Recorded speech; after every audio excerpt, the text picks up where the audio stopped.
Asked to make some remarks. Actually, I'm here on behalf of World Cant Wait Seattle and the national World Cant Wait Drive Out the Bush Regime. That's the entire name of our organization. And I just wanted to make some comments to add to the discussion from our chapter. Whoops! Now I just turned it off. Sorry. Oh, you have duct tape. That's good. Duct tape.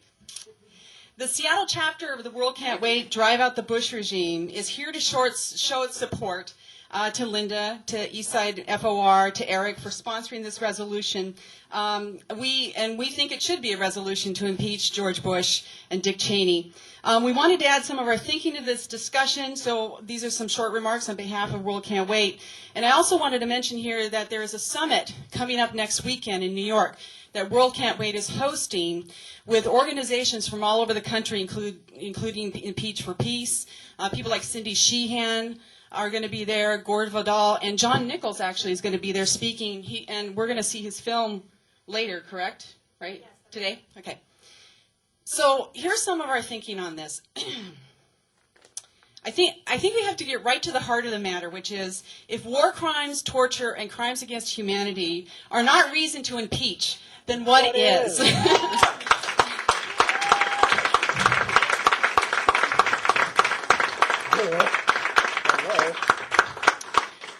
The whole program of the Bush administration, it must be stopped.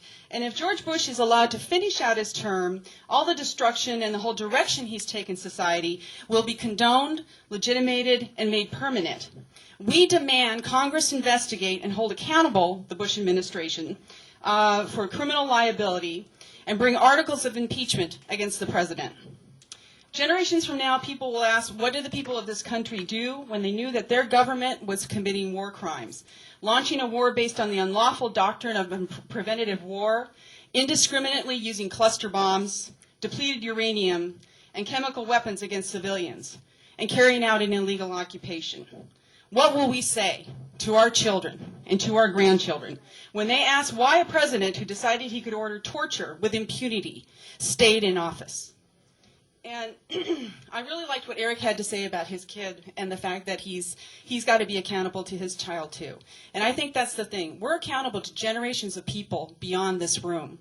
And I think that's a really important point.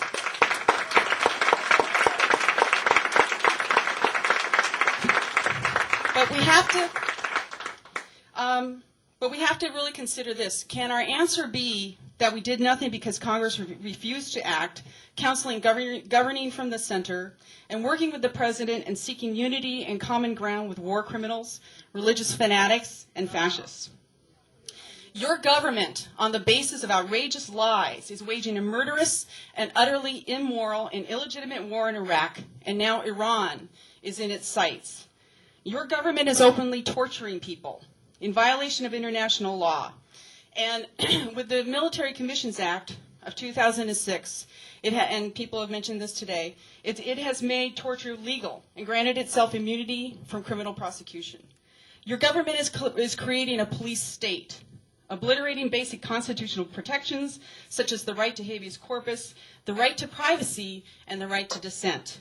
So, for the war to end now, for torture to end now, to have these rights restored, the ones that have been stolen, we the people, we have to act.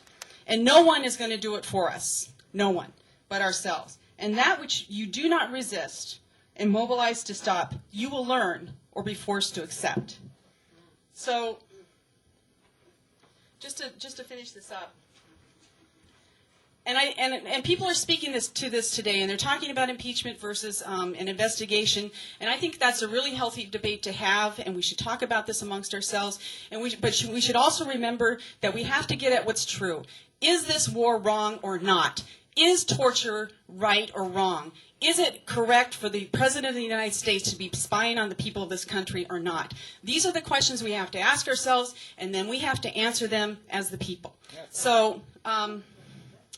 We have to create a political situation where the Bush regime is called into account, where their whole program is repudiated, and where Bush himself is driven from office, and where the whole direction of society, where he's taken society, is reversed. So this resolution is part of creating that kind of situation. I think it's really amazing that there's, about 100 or so people here today? That's an incredible thing. So, just a last thing. If we do not impeach this president and drive out this regime, then we're going to be sending a message to people around the world and to future generations that we are accepting these crimes and these immoral acts, and we cannot allow that. We cannot allow Bush and the Bush agenda to set a precedent and legitimize crimes that shock our very conscience. So thank you.